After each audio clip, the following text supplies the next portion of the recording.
Boa tarde a todos, sejam muito bem-vindos ao Megacons, de número 194. Hoje o tema é autoconfiança parapsíquica.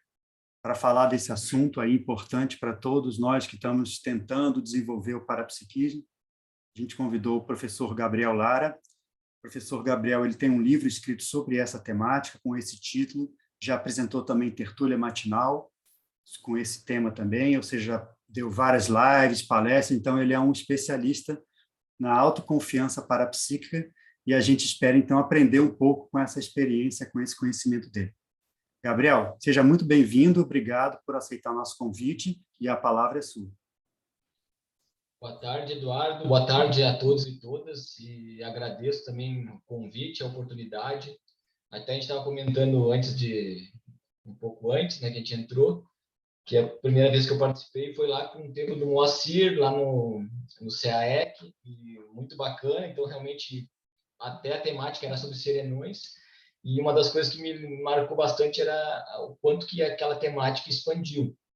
Então, aqui, já coloco aí, em qualquer momento, a gente vai começar falando algumas partes, mas vocês fiquem à vontade de interromper, falar o que vocês acharem que é importante, dar o contra, não concordar, né, usando o princípio da descrença sempre. Eu penso o seguinte, que essa temática da autoconfiança, a gente começou a estudar, logo quando eu comecei a estudar, conhecer a Conscienciologia, comecei a estudar. Então, a gente está falando desde 2009, mais efetivamente 2011, que a gente começou a fazer artigos sobre o assunto, fizemos cursos sobre a temática também, até chegar nesse livro. E uma das coisas que me chamou a atenção para estudar e para publicar o livro era assim, como que a gente consegue colocar a temática da autoconfiança parapsíquica, que não é uma condição, digamos assim, simples, no sentido, se a gente pegar o Eduardo, a Bárbara, cada um possivelmente vai trazer uma condição diferente sobre a autoconfiança parapsíquica, de acordo com o autoparadigma, com o filtro pessoal. Então, nosso objetivo principal era conseguir colocar de maneira prática a temática da autoconfiança parapsíquica, para que a pessoa dedicada, o leitor interessado, ele consiga colocar na prática do dia a dia dele. Porque uma outra condição que a gente coloca da autoconfiança parapsíquica é pensar que existe uma condição ideal, né? Claro, existem exemplos de parapsíquicos, de pessoas que já desenvolveram isso há bastante tempo, só que o bacana é a pessoa conseguir pegar na experiência dela e ver como que ela pode utilizar e o que ela precisa fazer para desenvolver a autoconfiança parapsíquica no dia a dia dela. Aí acho que vocês têm acesso ao paper, tá? Mas só para a gente começar como base aqui, qual que é a definição que a gente traz da temática? A autoconfiança parapsíquica é a condição madura de a consciência confiar nas intenções cosmoéticas pessoais, nas bioenergias, pensamentos, emoções e nas paraperceptibilidades, buscando constantemente desenvolver e potencializar o autoparapsiquismo, a fim de trabalhar ombro a ombro com equipex de amparadores de função na condição de mini peça lustra. Então, aqui a gente vê que é o seguinte, não vai ser uma fórmula mágica que eu vou passar e aquilo vai se resolver, ou a pessoa vai tomar uma pílula, né, e aquilo vai abrir, ela vai ser autoconfiante da noite para o dia. Existe um autoesforço, e esse autoesforço que precisa ser feito na temática da autoconfiança parapsíquica, a gente vê que o caminho, digamos assim, mais adequado são com as ferramentas da conscienciologia. A começar, uma coisa tão básica, Gabriel, com o estado vibracional.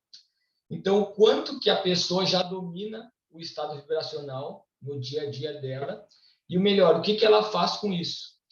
Então, isso é a base, e aí entra nesse crescendo de quanto mais a pessoa vai desenvolvendo essa autoconfiança, vai desenvolvendo o autoparapsiquismo, mais ela vai interagindo com equipex de amparadores de função, e maior é o grau de profundidade na interassistência dela.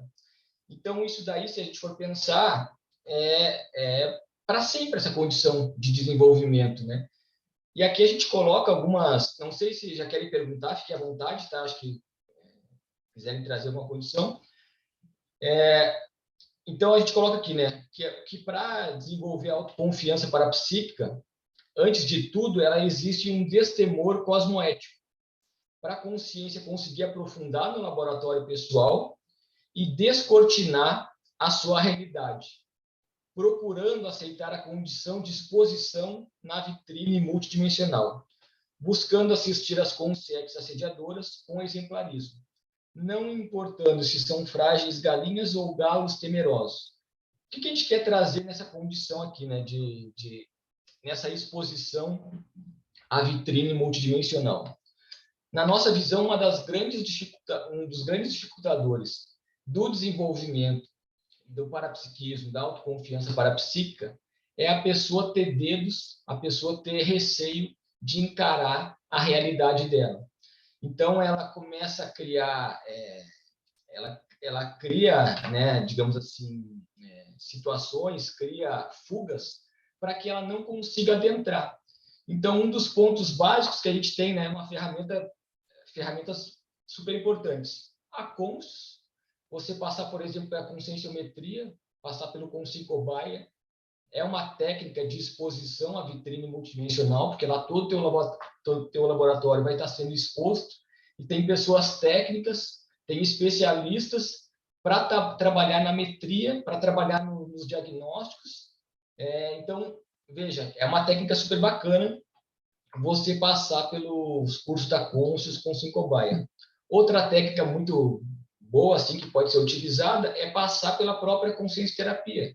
Então, a pessoa se coloca na condição de evoluciente e ela vai trabalhar aqueles pontos que, às vezes, ela não conseguiu enxergar direito, aqueles calos, né, que tem de estimação, e ela vai trabalhar em cima disso, isso vai ampliar a visão que ela tem dela mesma, e automaticamente, quando ela começa a ampliar a visão dela, ela começa a abrir espaço, é como se tirasse aquela carcaça, aquela barreira, para poder interagir mais com as consciex e com as próprias consciências também.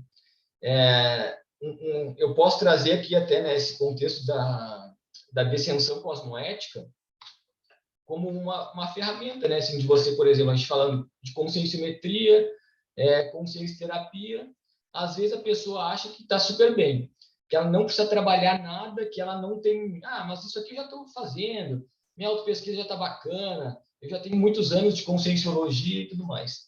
E ela vai criando essas desculpas, né, para não entrar em contato. E veja, aqui a gente não está dizendo que a pessoa é obrigada a fazer isso, a gente não está dizendo que a pessoa é obrigada a fazer isso. O que a gente está chamando a atenção é a importância dela se colocar em novos desafios para poder evoluir, para poder desenvolver a autoconfiança parapsíquica. Então, e aí vem os megacons, né, que o Eduardo estava falando lá no início, da importância da autoconfiança para, né, adquirir os megacons, né, para entrar nesse universo todo. Então, assim, e aí a gente falou da descensão cosmoética. Aí a pessoa, muitas vezes, ela se coloca em determinado patamar que ela não precisa mais se colocar na condição de assistido. Não, então aqui eu só sou assistente, não preciso mais.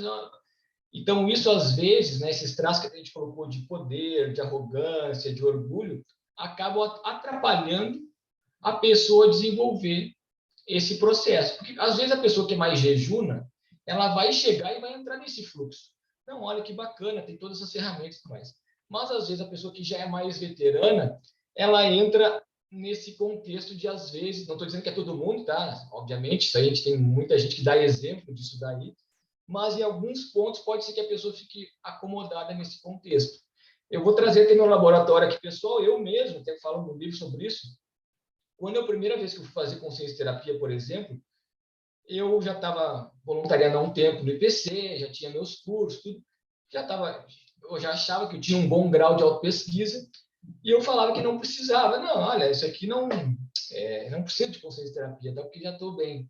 E quando eu fui marquei a primeira consciência terapia, eu tive uma condição intrafísica, digamos, de contrafluxo, que me impactou demais. No livro até eu coloco, para não dar spoiler, eu coloco esses bastidores. Mas assim, e isso daí, aí o olhar que eu fui para fazer a consciência terapia foi totalmente diferente do que se eu não tivesse passado por a situação.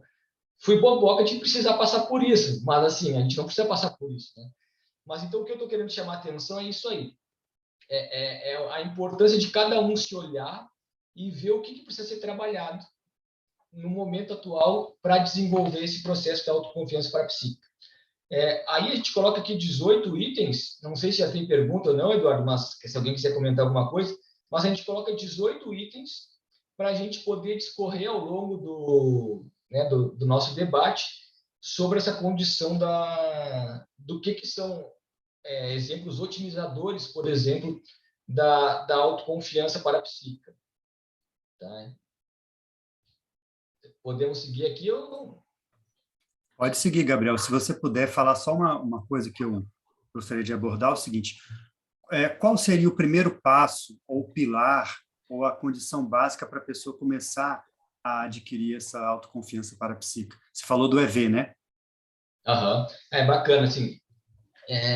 A primeira, então, assim, seria essa condição da pessoa se reconhecer, né, enquanto consciex, se a gente puder assim, em consciência essa é a consciência e o corpo físico, né? Então, na condição de consciência multidimensional, ela se colocar, ter esse olhar multidimensional para as coisas, na minha opinião, é o primeiro passo, porque às vezes no dia a dia a pessoa está naquele holopensene do trabalho, totalmente interfiscalizado naquele contexto, e acaba esquecendo que existe uma realidade multidimensional ou nem sabe que existe uma realidade multidimensional.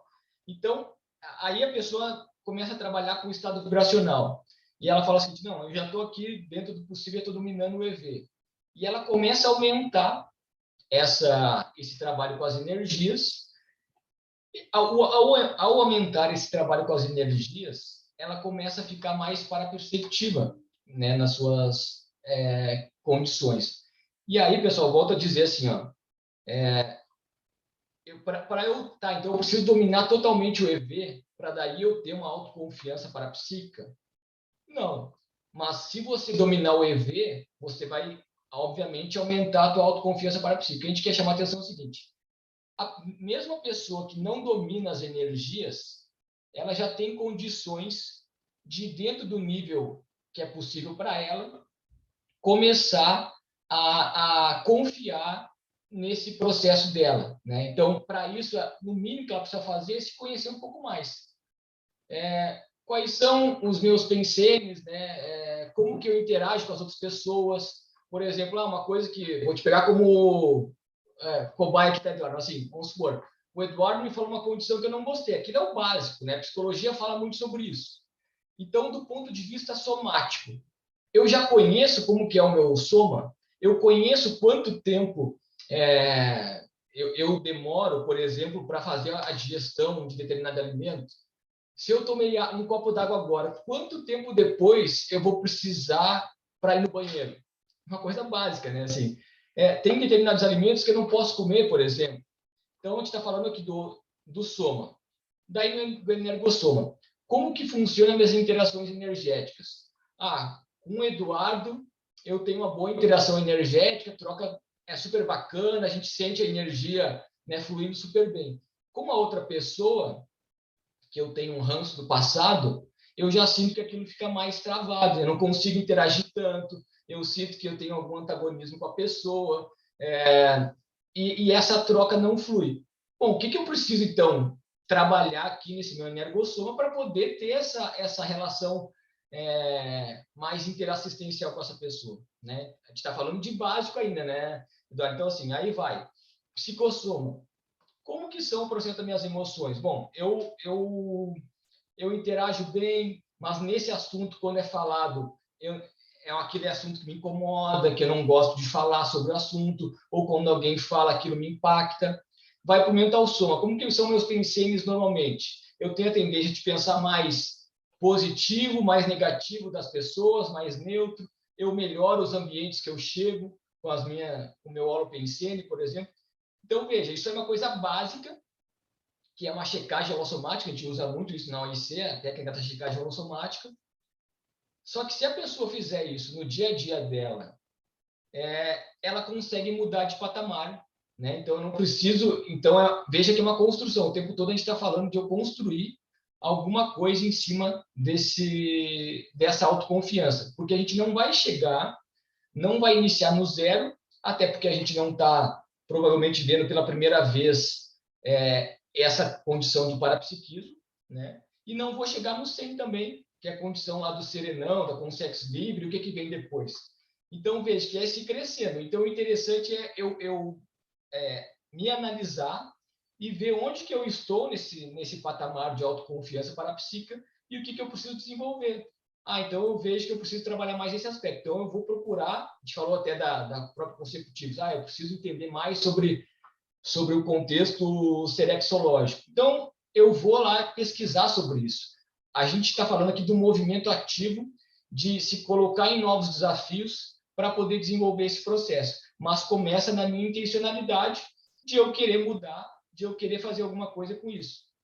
E todo mundo já vai ter várias percepções, já vai ter as suas sutilezas, dependendo se é uma projeção consciente ou se é uma percepção mais sutil, para poder ajudar ela nesse processo, né? Então, esse crescimento que eu acho que é importante a gente deixar bem registrado aí, né? E começa no autoparapsiquismo aqui, né? Então, veja, o desenvolvimento ininterrupto em busca do domínio do autoparapsiquismo, evidenciando a autorresponsabilização multidimensional e compromisso com a ProEx. Então, aqui, para que eu vou desenvolver autoconfiança parapsíquica? É simplesmente para eu ficar bem na foto, para eu mostrar que eu sou bom? Para quê? Qual que é o foco? O foco é a interassistencialidade. Então, como que eu vou poder usar essa autoconfiança parapsíquica para desenvolver mais ainda essa interassistencialidade? Com um foco na ProEx, né? Então, acho que esse, em termos basilar aqui, é fundamental. Quer falar, Eduardo? Pode falar depois. Sim, não, você tocou você tocou num ponto, várias coisas que você falou, mas eu apontaria uma coisa que você falou logo no início, que é a importância dessa autoconscientização multidimensional, né? Então, se a pessoa não está bem resolvida dentro do paradigma pessoal dela com o paradigma multidimensional, conscienciológico e parapsíquico, né? Se ela não está muito bem resolvida com essa, como é que ela vai ter autoconfiança, né, Gabriel? Então, talvez comece um pouco, né? Claro que sim, vai partir, ela vai vir muito, como você falou, um desenvolvimento, mas começa com um pouco de conhecimento, talvez, né? Intraconsciencialmente. O que você acha disso? Não, total. E até você falou interessante que eu ia falar, inclusive, no próximo item do paradigma mesmo. Essa condição da vivência teática do auto-paradigma consciencial. Então, é a teática, né? Teoria e prática. Então, aquele 1% de teoria e 99% de prática. Como você falou, né, não adianta a gente, até no próprio livro lá do João Ricardo Schneider, que é um livro que eu acho que para quem quer desenvolver o parapsiquismo, estudar, tem que ler esse livro, que é em cima do lance. Ele traz todo o histórico do parapsiquismo ao longo da história. Então, a gente vê os movimentos do parapsiquismo no passado, que era muito a condição, às vezes, de só prática, né, Eduardo? A pessoa simplesmente ia lá, tinha um fenômeno, tinha a materialização, mas do ponto de vista de conhecimento, era limitado o ponto de vista de conhecimento naquela época. E até por isso que vários parapsíquicos, né, por imaturidades, por falta de recins, por falta de até conhecimento de algumas condições, ressomaram antes do tempo, de maneira prematura. Então, se a gente consegue utilizar esse conhecimento que você está trazendo com a prática, ela faz toda a diferença. E aí vem a condição do paradigma ali, né, do auto-paradigma. Tem um verbete que eu acho muito bom do Alexandre Zaslavsky, que fala sobre auto-paradigma.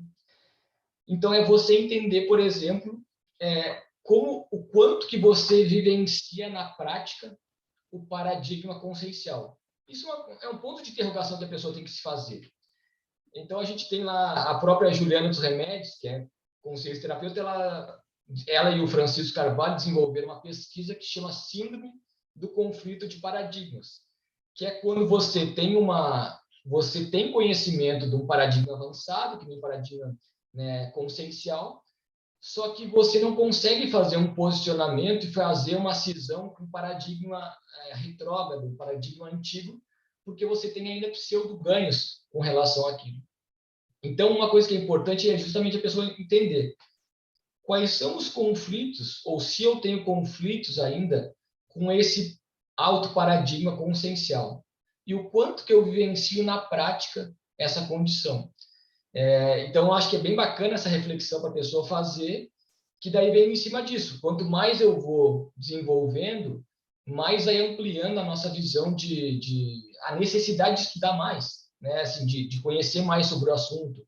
Até teve um verbete que a gente apresentou lá do professor Valdo, que ele estava, ele era, na época, ele mediava, que chama Desrepressão Docente. Aí, uma hora lá, a gente falou, do mito do docente precisar saber tudo para depois falar, alguma coisa nesse sentido, né? E aí ele falou, você está certo, imagina se eu precisasse saber tudo sobre ser e não, para depois eu poder falar sobre ele. Então, por que a gente está falando disso? Porque a gente vai lançando hipóteses, então eu estudei sobre determinado assunto, vamos ver se na prática isso se consolida, se na minha prática isso se consolida. E você vai fazendo essas autoexperimentações e vai conseguindo provar para você mesmo que essa realidade existe e, né, essas ideias avançadas também. Ou não, você descarta. Então, isso tudo são, digamos, a verpom, né, que a gente está falando. Então, o conhecimento, com certeza, é fundamental, né? Mas acho que a Bárbara queria perguntar. Eu fiquei pensando dentro disso que vocês estavam falando, uma condição que, pelo menos comigo, quando eu não considerei muito meu parapsiquismo na hora, tinha relação, e que tem relação não só com o paradigma, mas com a cosmoética e com a própria, a própria certeza, ou autoconfiança, não certeza, né, mas a autoconfiança que você tem no fenômeno, que é quando a gente tem uma relação em que o fenômeno se confronta a códigos sociais ou regras sociais específicas. Vou dar um exemplo bem bobo.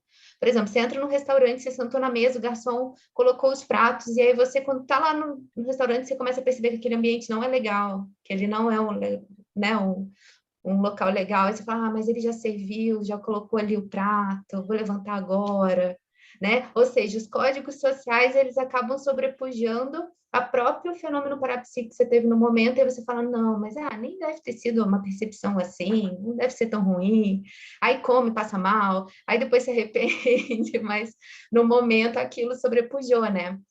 E isso acontece com a gente de uma forma muito frequente, porque diversos códigos sociais vão perpassando as nossas inter-relações, e muitas vezes a gente deixa que isso né? Isso ganhe frente a nossa experiência parapsíquica ou o fenômeno parapsíquico que a gente teve naquele momento.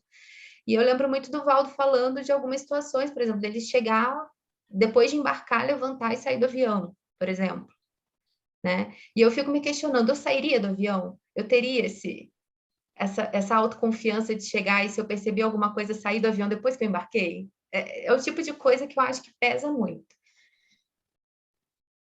Bacana você falar sobre isso, né, Bárbara? Que até tem ali naquele verbete do bem-estar, né, que a gente coloca lá, tem essa condição desses códigos sociais que você está falando. Claro que você falou de um exemplo que eu acho que até vamos chegar aí, mas uma coisa que, por exemplo, assim, né, da desconfiança, né, que ele fala assim, em geral não se tem confiança na pessoa bajuladora. A bajulação excessiva ou exagerada evidencia subserviência, baixa estima, insegurança e a necessidade constante de aprovação do outro. Então, veja aqui, né? Esses códigos sociais que você falou, essas construções de significados que a gente vai dando, se a gente for olhar no passado coisas que hoje são inconcebíveis, no passado era positivo. Até o fato da pessoa incentivar que os outros fumassem, que fazia bem, né? E várias bobagens dessas, por exemplo.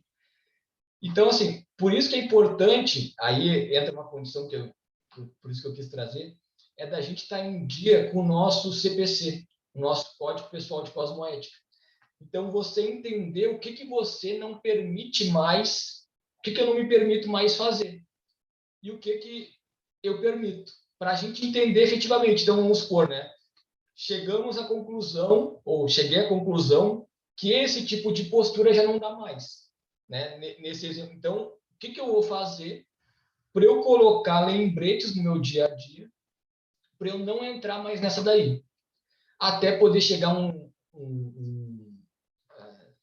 nesse exemplo que você falou do Valdo, de sair do avião, porque realmente você tem muita autoconfiança.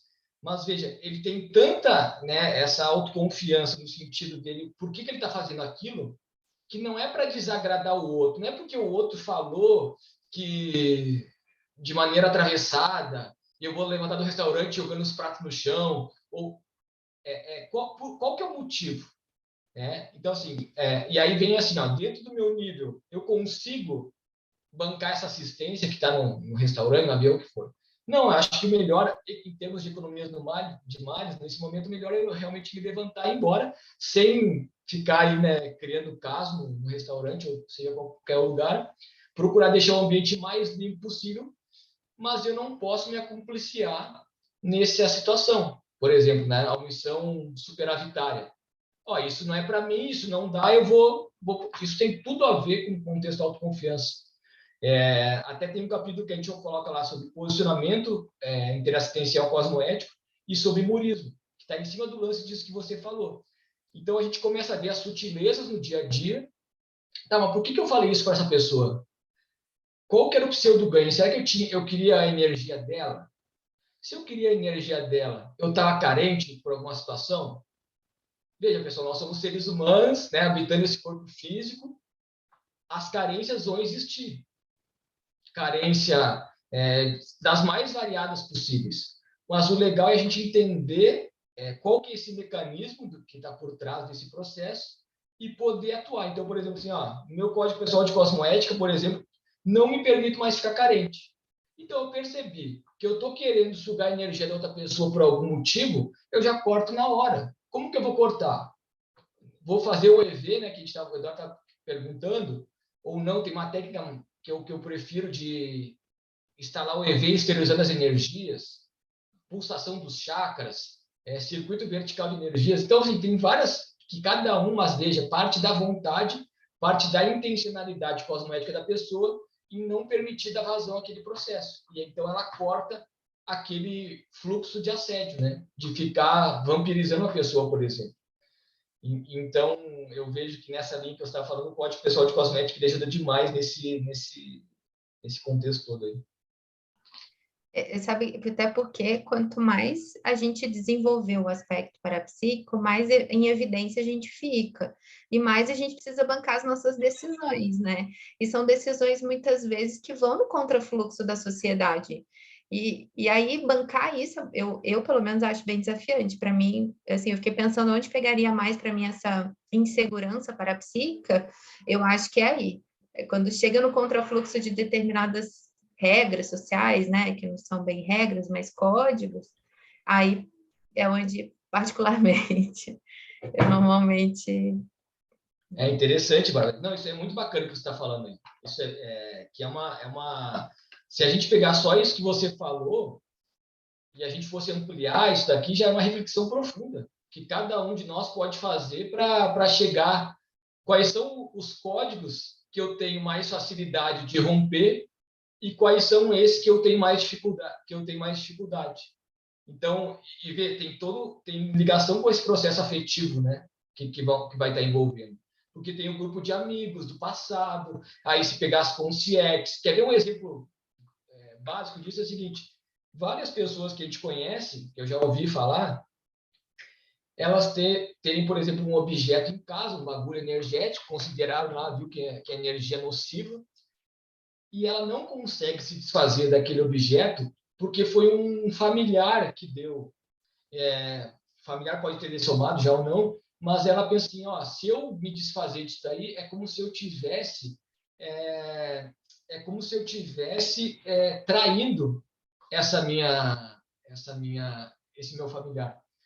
Eu até lembrei, é engraçado, né? A gente vai falando, mas lembrando de exemplos. Quando eu comprei um carro, isso aí foi em 2011, 2010, mais ou menos, eu comprei um carro, e aí eu cheguei na casa da minha avó já me somou, enfim, mas cheguei na casa dela, vou tá, comprei o carro, beleza. E ela, meu filho, toma esse santinho aqui para proteger o teu carro. E eu já tinha conhecimento das ideias do paradigma consciencial da conscienciologia. Aí eu peguei assim, eu peguei aquilo lá, mas eu vi que não ficou redondo assim. Tá, aceitei, ela quis me dar uma energia positiva, bacana, tudo bem.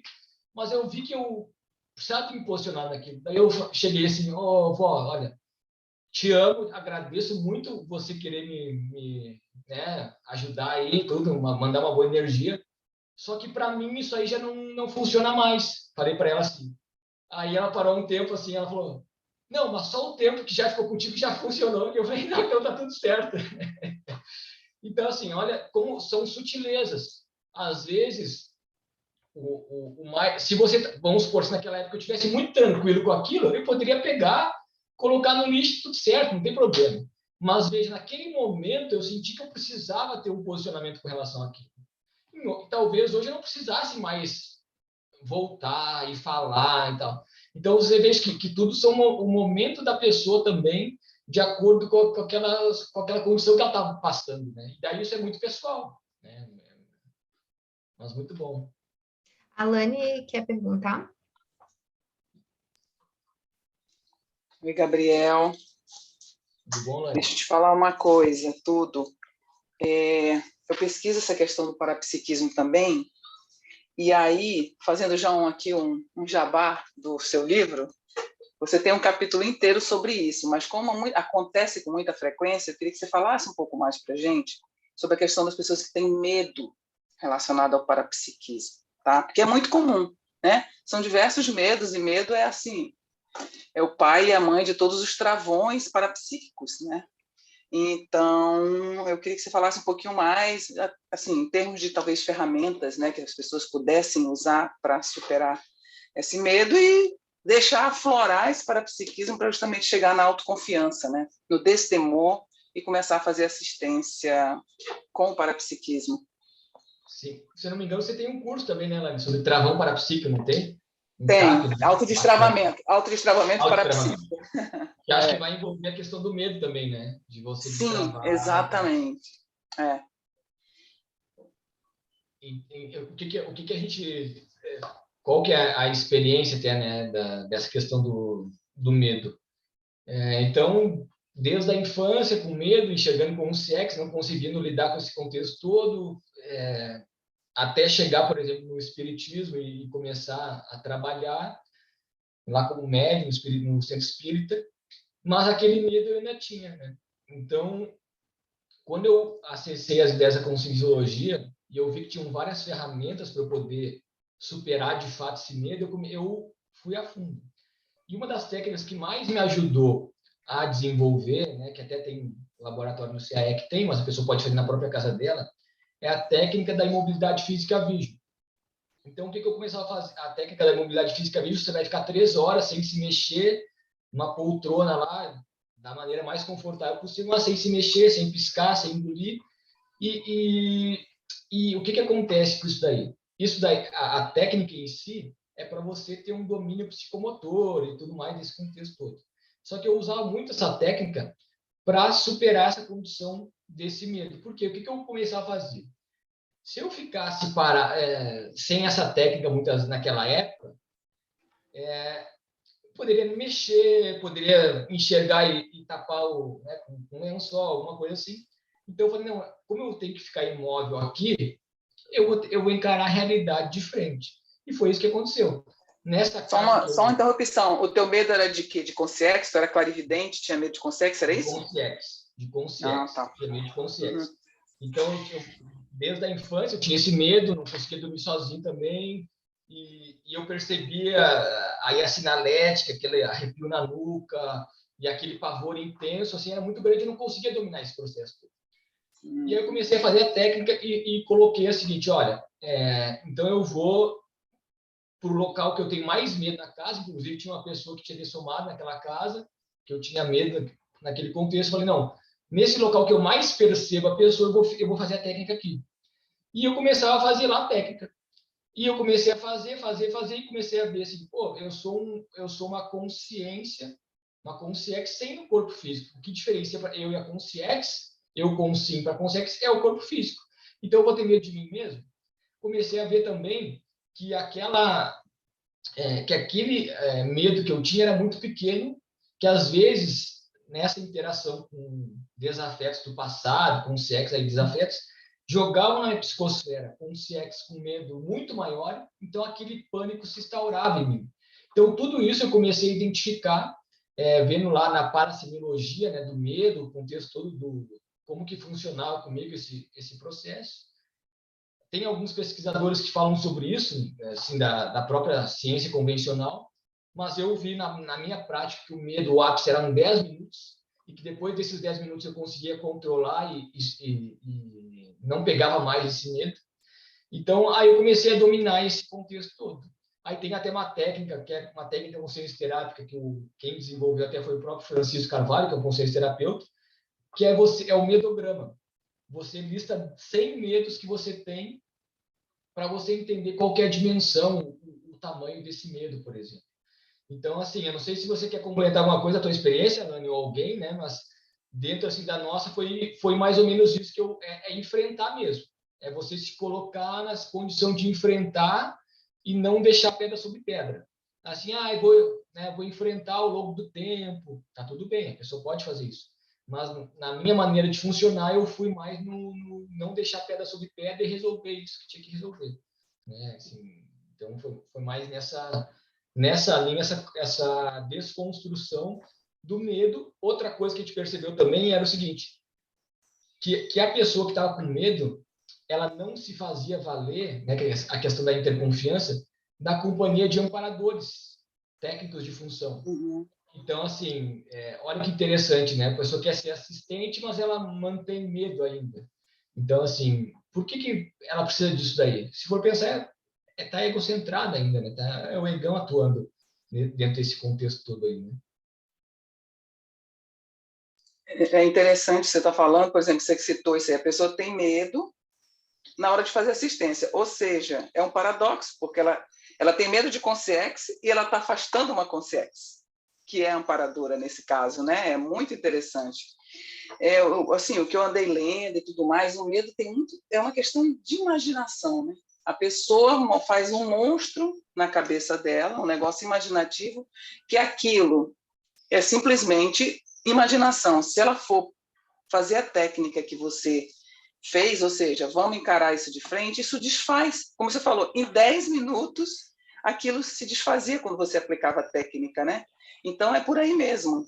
E isso é libertador, né, Gabriel? Porque aí sim você vai sentir o amparo, vai sentir os acoplamentos, aí sim você vai deixar de ser, como é que eu posso dizer, medrado pelas consciências assediadoras, que elas aproveitam essa tua fragilidade, né? E ela entra na tua psicosfera. E você deixa essas companhias, se livra delas, né? Assiste, trabalha energia, como você fala, né? Você fazia a técnica da imobilidade física vista, são 3 horas você ali jogando energias, né? Para que aconteça o melhor para tudo. Ali também, na minha visão, na minha opinião, você estava ajudando a assistir essas consciências, que muitas vezes, querendo ou não, tem a ver com o nosso passado, né?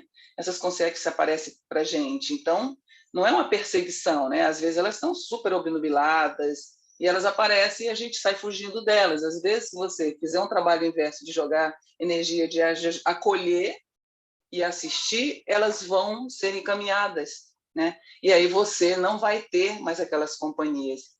E aí você substitui por umas companhias muito mais homeostáticas, que são os amparadores, né? Porque o teu parapsiquismo, ele abre, ele destrava, e você consegue aí acoplar realmente com um padrão de consciência amparadora, né? Então, é muito legal. E, Lani, você tocou num ponto importante que é interessante a pessoa pesquisar, que nem você falou da questão da imaginação, e além disso estudar também como que funciona o circuito do medo. Lá no livro a gente coloca, né, o circuito do medo, como que ele funciona, as amígdalas cerebrais, do ponto de vista físico. como que funciona. E aí você trouxe essa questão extrafísica do as consequências passadas. E aí me fez link, por exemplo, com o contexto da autodesperticidade, né? Que é, por exemplo, assim, ó, não é você rechaçar as consciências, você querer expulsar. É cada vez mais você trazer e você ter o estofo suficiente, a tara parapsíquica, para poder suportar na tua psicosfera aquele problema. Então, aquela consciência que você está querendo muitas vezes, e aqui a gente pode falar com sim também, né? Porque às vezes aquela com sim que falou, tocou em algum ponto naquele calinho lá, a tendência nossa é querer excluir aquela pessoa do nosso convívio. Sendo que o inverso seria interessante. Dizer, não, mas o que eu preciso aprender nessa situação? E aí você traz aquele contexto. As consciências, o grupo extrafísico é a mesma coisa. Você começa a perceber aquele padrão, e em vez de querer expulsar as consciências, você traz. É interessante isso, porque quando você faz esse movimento de expulsar, né, então vou me blindar aqui, às vezes é importante, não vamos tirar esse fato, não estamos aqui entrando nesse mérito, mas ele dura pouco. Você pode ver que não sei se são horas, dias, mas depois volta de novo. Quando você pensa o seguinte, como que eu posso assistir essa consciência, né, de que pode ser consciência ou consciência? Quando você traz isso e traz ela para a tua psicosfera e percebe essa demanda assistencial, de esterilização de energias, tudo mais, pelo menos na nossa experiência aqui, é como se mudasse uma chavezinha. Todo aquele contexto assediado que estava desconecta mesmo. Tem uma descablagem naquele contexto, as consciências são encaminhadas dentro desse processo e você fica mais tranquilo de atuar nesse processo. Então, veja, não é um movimento de expulsar, é um movimento de ir ao encontro.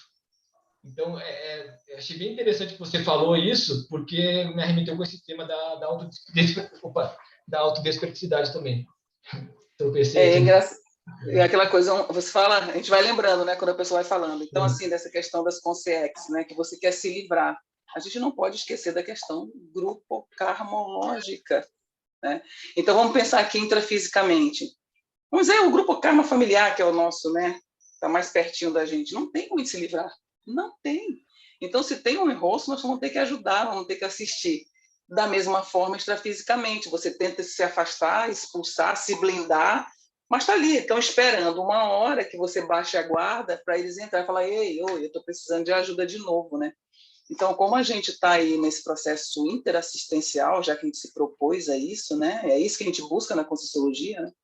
Então, o ideal é enfrentar, como você fala, para poder ajudar mais, né? Acolhe, tira o medo, trabalha o medo primeiro para poder conseguir acolher e conseguir ajudar, né? Com as energias. Acho que não tem outro jeito, né?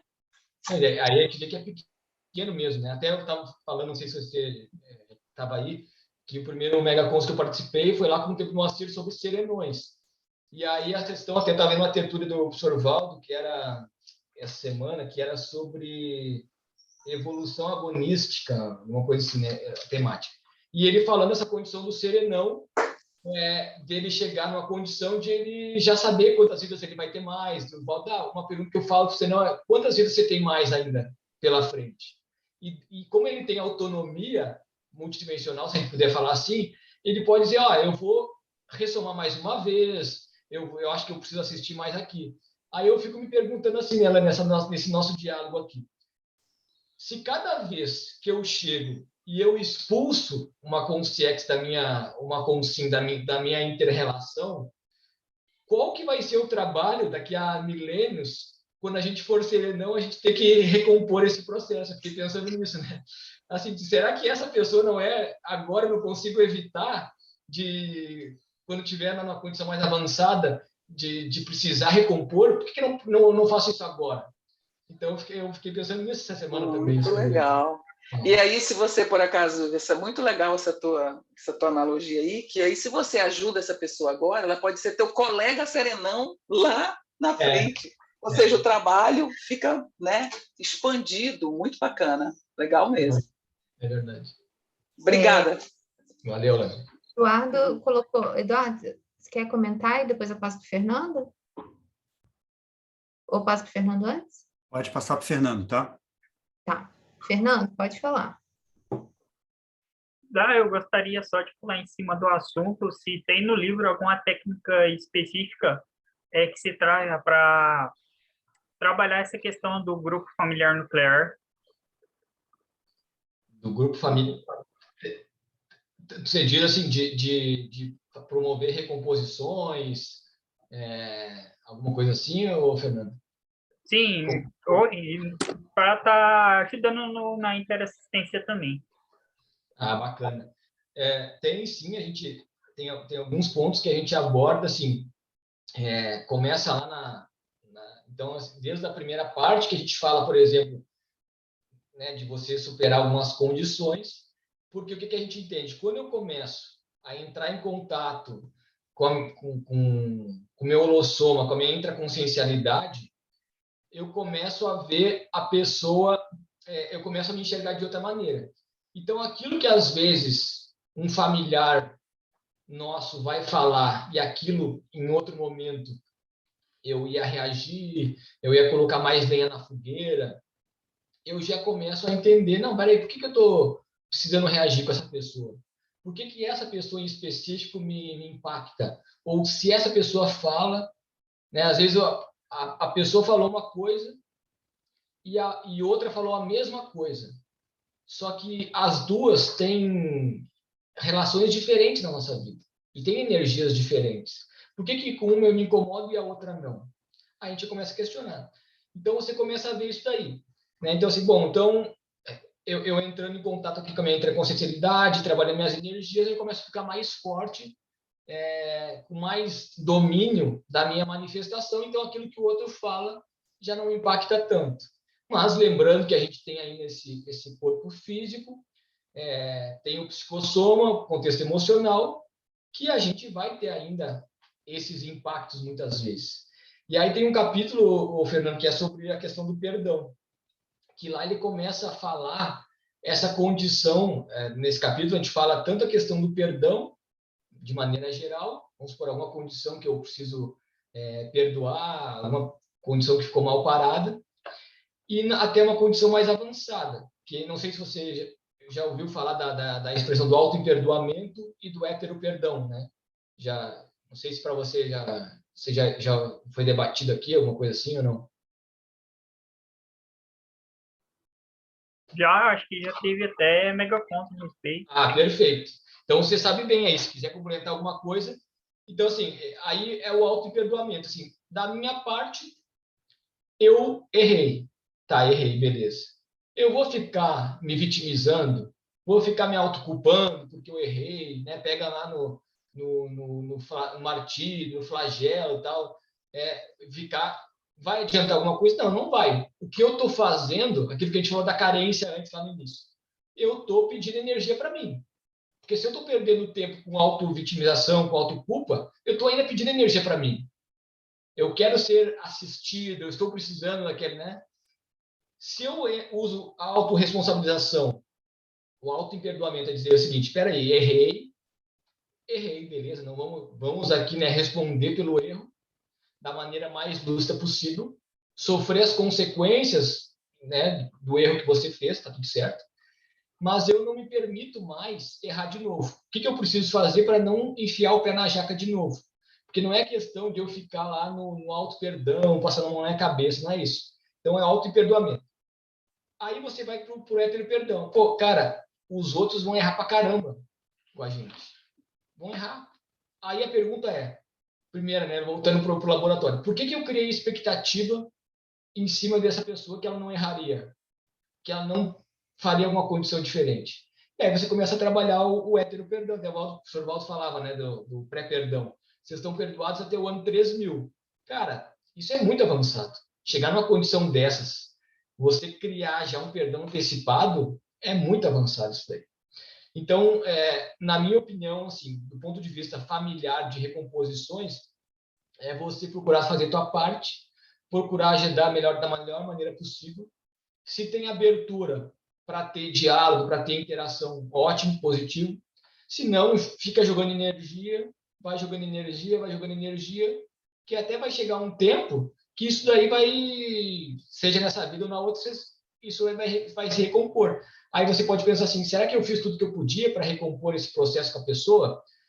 Então, são pequenos detalhes que a gente vai, pequenos não assim, mas a gente vai procurando recompor. Mas o principal, no meu modo de ver, é o seguinte, primeiro ver se tem alguma mágoa da parte da pessoa, se ela ficou com alguma condição mal parada com relação a isso. Aí ela começa a trabalhar em cima disso para poder desfazer essas interprisões e tudo mais, até chegar a um ponto, por exemplo, que a família, não estou falando a tua, né, estou falando de maneira geral, ela vai abrir esse espaço para você poder ajudar de alguma maneira, seja pelo exemplo, seja pelo trazendo alguma ideia avançada. Então, tudo isso é um desafio, né? Porque normalmente o grupo Karma, acho que a Lani também citou isso, assim, o grupo Karma é aquilo que mais vai ficar sensível, muitas vezes, naquele contexto todo. Então, é a autoexperimentação diária e a intencionalidade cosmoética. Não, eu quero acertar aqui. Eu quero recompor com essa pessoa. O que eu preciso fazer? E aí vai indo, vai fazendo. Não sei se ficou claro aí, Fernando. Se você quer completar alguma coisa. Beleza. Fernando, rapidinho, só para falar, Fernando, que tem esse livro aqui, ó, Acertos Grupocármicos. Também pode complementar aí a tua leitura. Um livro muito interessante. Obrigado. É muito bom. Da Ione, é uma amiga. A Ione é exemplarista. É muito bacana a teática dela. Então, realmente, em cima do lance esse livro aí. Gabriel, eu só queria retomar rapidamente aqui no assunto do medo que vocês estavam conversando, porque eu fiquei pensando, além de tudo que vocês disseram, no aspecto do medo como indicador de retrotraumas. E aí, como um indicador de retrotraumas, ele também indica e aponta reciclagens necessárias para a superação de gargalos que nós temos atualmente, né? Então, o medo, ele é um bom indicativo disso aí, né? Além de travar todas as relações parapsíquicas, ele também trava até o processo evolutivo mesmo, né? Muitas vezes, porque acaba trazendo um aspecto negativo para uma primeira instância e aquilo acaba anuviando o resto, né? Não sei se é bem a palavra anuviando, mas... Não, sim, acho que é importante falar isso, porque realmente, às vezes, a pessoa, claro, ela vai desenvolvendo, vai superando o medo, e ela se depara com uma situação de retrovida, né? Que nem você trouxe, que ela, às vezes, foi... Não estou dizendo que é esse caso, estou trazendo um exemplo aqui. Então ela mexia com o parapsiquismo, teve lá o movimento da Inquisição e ela dessomou queimada numa fogueira. Ou pior, ela era o inquisidor. Oi? É bem o caso. Então. Ou ela foi o inquisidor também. Então, assim, aí vocês ter noção disso gera um impacto. Agora, o que é importante? Que até tem algumas linhas da própria psicologia, né, que eles trazem a condição dessa vida. Então, para eu superar os meus problemas, eu preciso... A psicanálise, por exemplo, nada contra a psicanálise, mas assim, eu preciso primeiro entender tudo que aconteceu para depois eu trabalhar em cima disso. Eu já penso diferente, eu penso o seguinte, eu tenho esse problema, o que eu preciso fazer para enfrentar e superar esse problema? Aí vou no encontro disso. Na nossa experiência, vai ser uma consequência você se deparar com esse contexto retrocognitivo, que pode ajudar. Daí você vai ver que a tua responsabilidade está aumentando, então, dentro desse viés todo. E se a gente for pensar do ponto de vista histórico, cara, é a realidade de muita gente isso daí. Ter passado por vários movimentos desses, né, até nessa vida mesmo, por exemplo, o que a pessoa teve já por falar de parapsiquismo, será que ela já não teve algum impacto de alguém dizer que isso era bobagem? Isso pode gerar também marcas, traumas, que a pessoa pode ter dificuldade com relação ao parapsiquismo por conta disso, né? Mas o ideal é daqui para frente, né? O que eu vou fazer daqui para frente? Eduardo?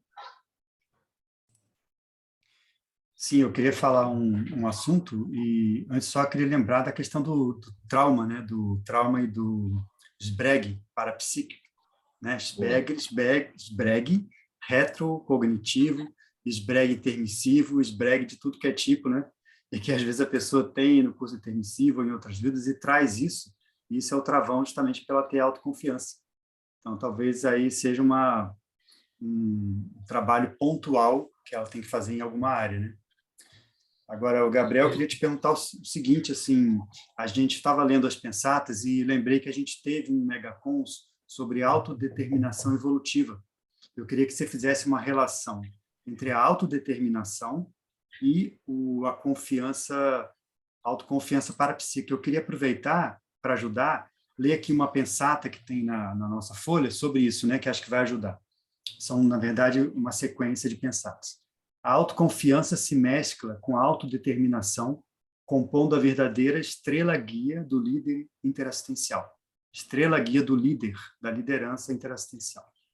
A autodeterminação evolutiva depende da autoconfiança e da automotivação.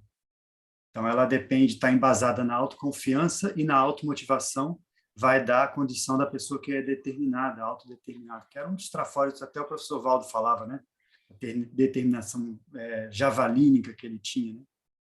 E a última que eu queria ler, que até vai dar um gancho para a gente falar, é o seguinte: quem é frágil não tem autodeterminação, que é 16. Em tal caso, é indicado selecionar um trafor e qualificá-lo ao máximo, até adquirir autoconfiança suficiente para fortalecer a personalidade, facilitando o exercício da autodeterminação teática. Então, se puder comentar. Em cima do lance, Eduardo, aí você falou até a questão do SBREG, e eu, em algum momento ali no livro, a gente coloca uma condição nessa condição do poder, né? Então, por exemplo, em caso, claro, a gente pode levar para tudo isso, essa condição do SBREG, mas, por exemplo, em alguns casos, que eu achei interessante que você trouxe essa pensata, né, da autoconfiança se mescla com a autodeterminação, compondo a verdadeira estrela-guia do líder interassistencial. Então, vamos pegar aqui hipótese. A pessoa teve problema com poder no passado, nos paradigmas anteriores, a pessoa tinha problema com poder, aí toma aquele SBREG e ela vem com, digamos assim, com receios, né, com medos com relação a essa vida, com esse processo do poder. Porque ela sabe que pode enfiar o pé na jaca de novo com relação a isso. E aí tem dois pontos interessantes.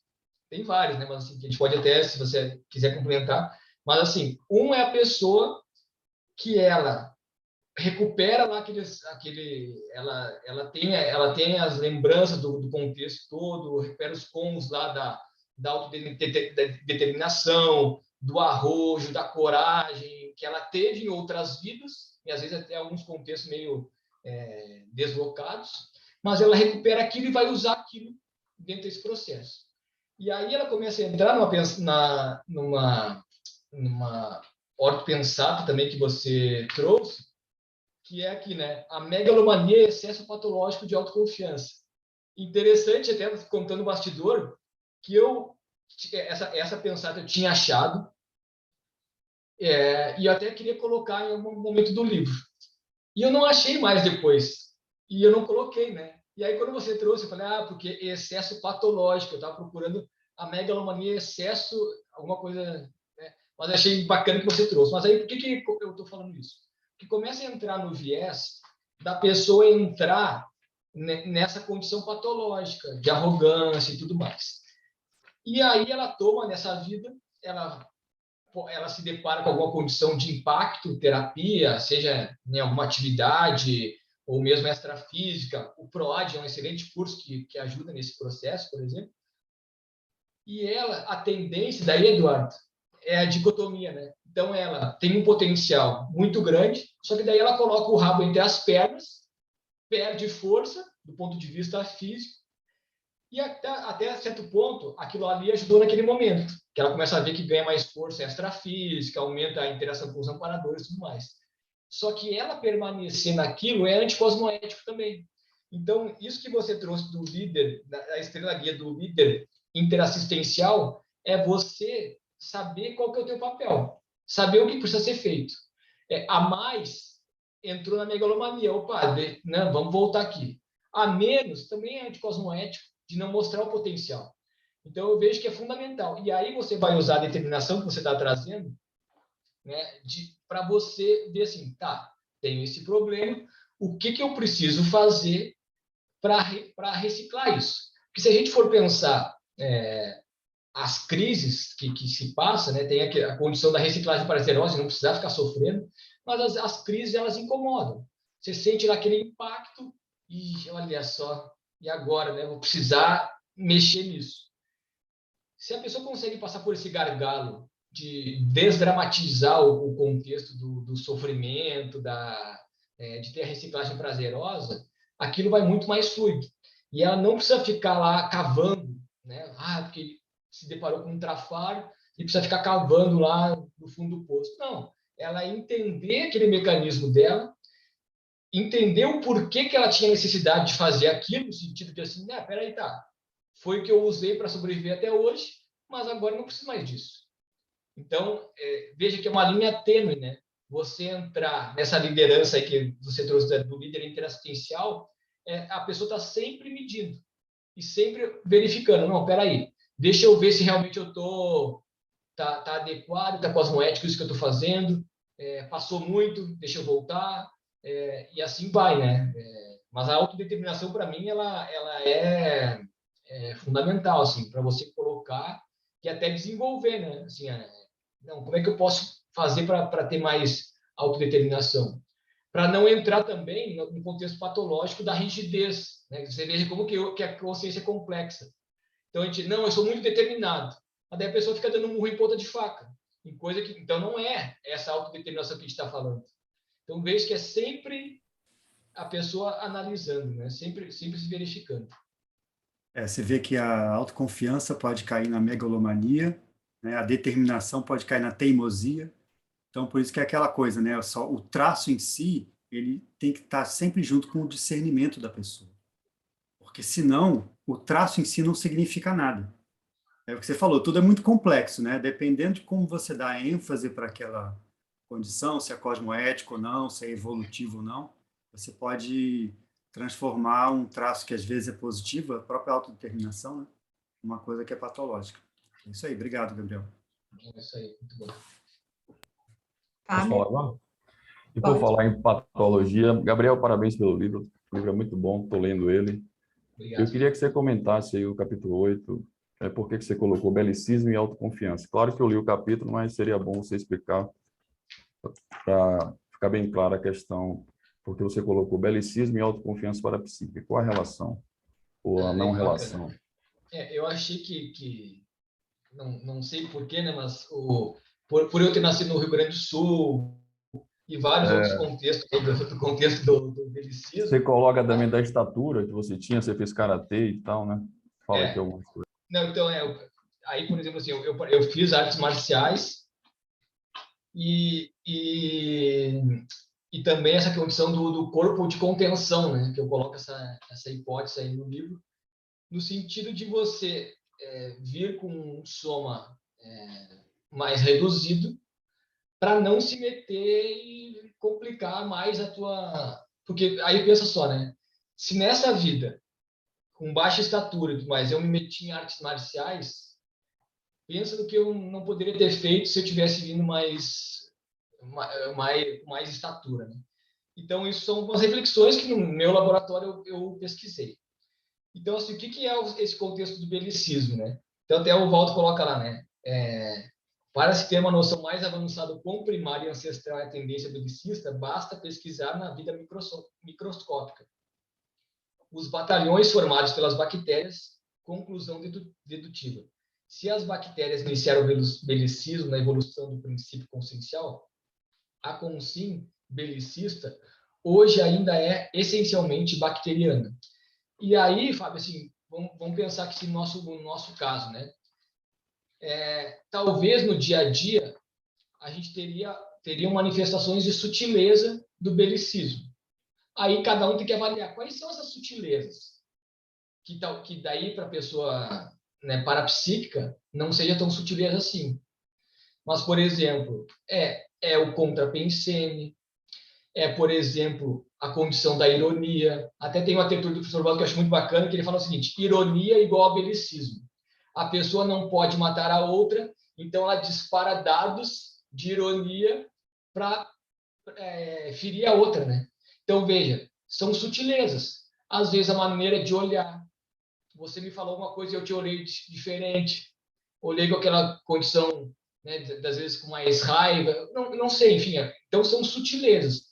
E aí você começa a trabalhar essas manifestações de sutileza até chegar numa condição de autopacificação, por exemplo.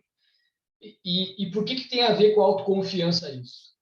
Porque é totalmente divergente. Eu falar de autoconfiança parapsíquica e manter ainda a manifestação bélica, aquela manifestação mais crassa de belicismo. Porque, se for pensar, o belicismo é insegurança. A pessoa precisa se defender da ameaça. Então, foi um tempo que a gente precisava se defender dessa ameaça, né? Agora, isso não significa que eu não vou utilizar, isso também vale para o medo, tá? Eu não vou utilizar o autodiscernimento. Por exemplo, em determinado contexto, né, eu vou para a minha alcova, por exemplo. Ela tem que estar blindada. Isso é uma defesa, se você for pensar. Agora, a intencionalidade por trás que faz toda a diferença. Eu não vou fazer isso, não, porque eu não quero que ninguém me aproxime, porque, né, aquele pensamento competitivo. É para você delimitar o teu espaço ali, para você não ficar bobo na história. Mas, intimamente, intraconsciencialmente, aquela manifestação de belicismo, ela já vai sendo mais suavizada. Que nem até o exemplo que a Alane falou antes, de eu expulsar com sexo. Isso tem a ver com belicismo. Veja, tudo depende da maneira que eu vou fazer o negócio. Às vezes, o mais indicado é realmente eu, né, fazer colocar até um heteroencapsulamento, né, segurar aquela consciência, porque ela poderia prejudicar todo o grupo, digamos assim. Colocar aquelas barreiras. Tem atividades nossas que, tanto com os SINs quanto com os CIEX, não é indicado adentrarem. Né? A pessoa, às vezes, está muito perturbada com algum contexto, não é indicado aquela pessoa entrar. Não é indicado aquela consciência entrar, porque ela vai colocar todo o trabalho a ser prejudicado. Mas eu fazer isso de maneira bélica e tudo é uma coisa. Eu fazer isso com a maneira, com o foco interassistencial é diferente. Né? Então, o foco desse capítulo é justamente isso aí, a pessoa refletir nessas manifestações e ver o que tem ainda de belicismo na manifestação dela. Eu vou conseguir excluir nessa vida o belicismo? Não, provavelmente não. Mas ela consegue entender como que é esse processo, e aquilo que é mais grosseiro, ela já consegue superar. Ô, Gabriel, você Valeu, trouxe uma perfeito. coisa interessante nisso, que foi do medo em relação à manifestação do belicismo no parapsiquismo. Mas eu fico pensando da autoconfiança em si na manifestação do belicismo. Uma autoconfiança sem o embasamento da cosmoética, digo. Porque o parapsiquismo, ele te permite fazer muitas coisas em relação às outras pessoas. E te dá uma empoderada, você se sente poderoso em determinados momentos, dependendo ainda mais do grau de manifestação do parapsiquismo. E isso, sem o embasamento da cosmoética, pode ser bem perigoso, porque aí está relacionado à manipulação, à agressividade, a passar por cima dos outros, uma série de fatores aí que são extremamente bélicos, né? Então, também, e a pessoa ela é autoconfiante, ela sabe que é capaz daquilo, ela sabe que pode, por isso que ela faz. Então, só que não existe cosmoética e não existe maturidade nesse caso, né?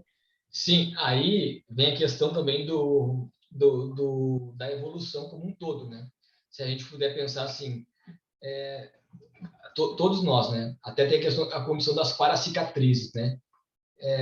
O que eu estou fazendo hoje porque isso aí foi uma reflexão que eu tive no amigo tertúlio do professor Walter, que ele começou a falar o seguinte, que as pessoas que a gente deveria estar mais próximos, considerar nossos amigos raríssimos, uma coisa assim, eram os evoluciólogos e os serenões, porque são as consciências que mais tinham paracicatrizes.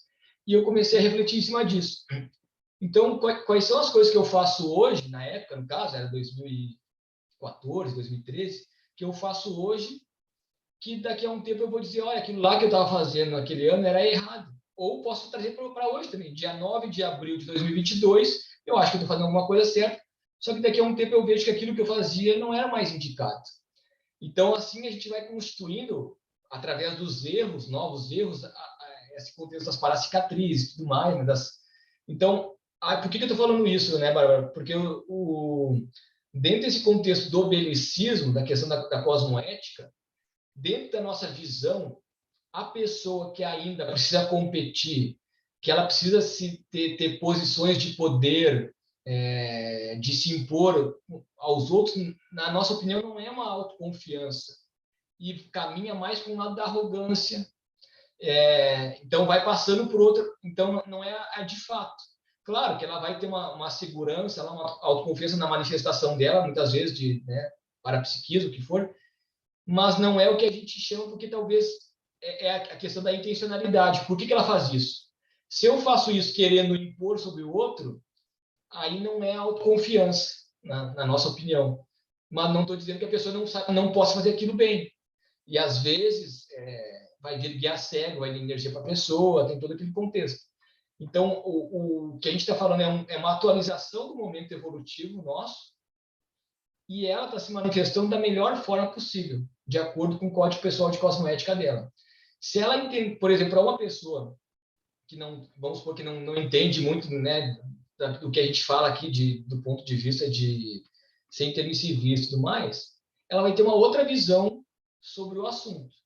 Para nós que já entendemos a questão do PNCN, da intencionalidade, tudo isso aí, já o peso é diferente dentro desse aspecto. E aí, de maneira prática, por exemplo, eu já vi isso claro, assim, né? Cheguei lá em 2012, por aí 2013, tinha um contexto, estava no hospital e tinha um contexto rolando de assistência entre duas enfermeiras e eu estava jogando energia, estava lá interagindo, mas eu estava jogando energia, não estava dizendo que estava jogando energia, obviamente. Né? Comecei a jogar energia e tal. E aí chegou um médico e ele foi meio ríspido com as enfermeiras. E eu tive aquele contrapenso e pensei o seguinte, olha, esse cara aí, médico, numa profissão que é para ser assistencial, e o cara tratando elas desse jeito. Na hora, eu estava sentindo aquele fluxo de amparo, eu tomei uma pressão na cabeça e fiquei umas 3 horas até desassimilar esse contexto. E aí eu vi esse contexto, olha como é termo, né? A intencionalidade do processo de você fazer. Então, como que você se afiniza? E para você saber como que são as suas afinizações, basta saber as repercussões multidimensionais, as sinaléticas e tal. Então, se eu fiz algo lá pensando positivo, querendo ajudar de fato, eu vou ter uma repercussão.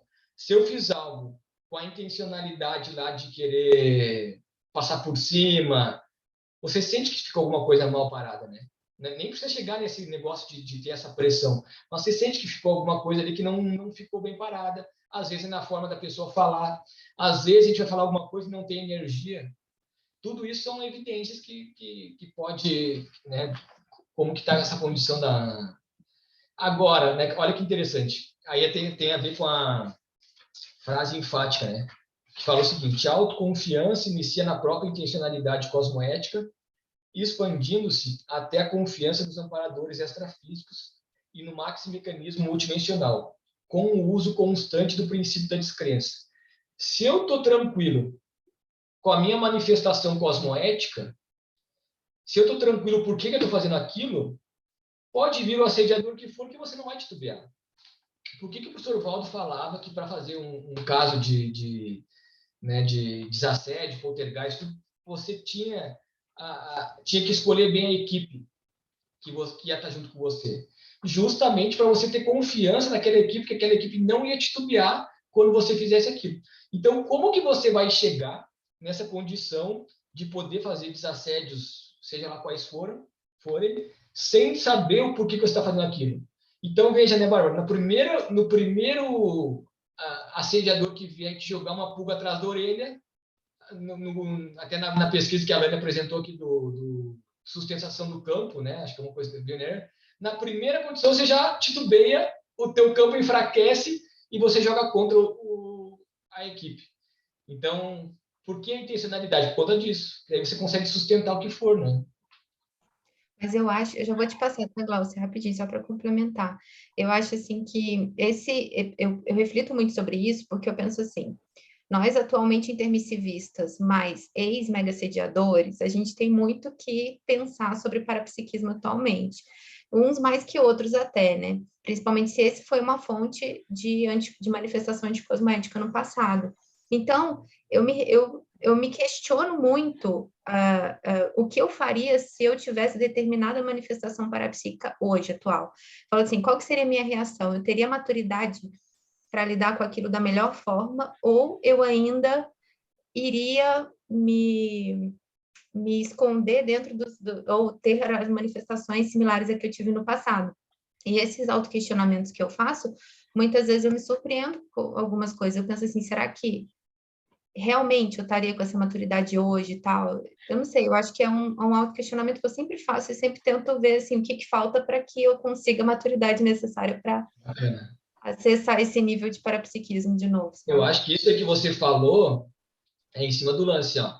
O que falta, o que eu preciso trabalhar para ter essa chegar nesse patamar? O que eu preciso calçar?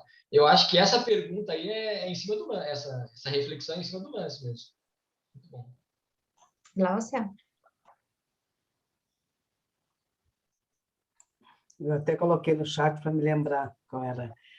Ali sobre a adaptabilidade, né? Estar sempre pronto para permanecer coerente para o resto da vida e estar ao mesmo tempo pronto para mudar instantaneamente com a reciclagem para melhor, sem apego doentio, sabendo largar o osso. O que é esse largar o osso aí, Gabriel? Onde é que é? Desculpa.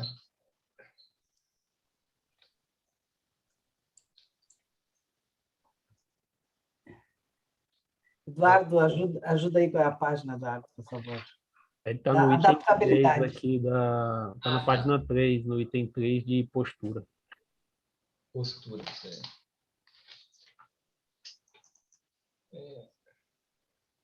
Página 3.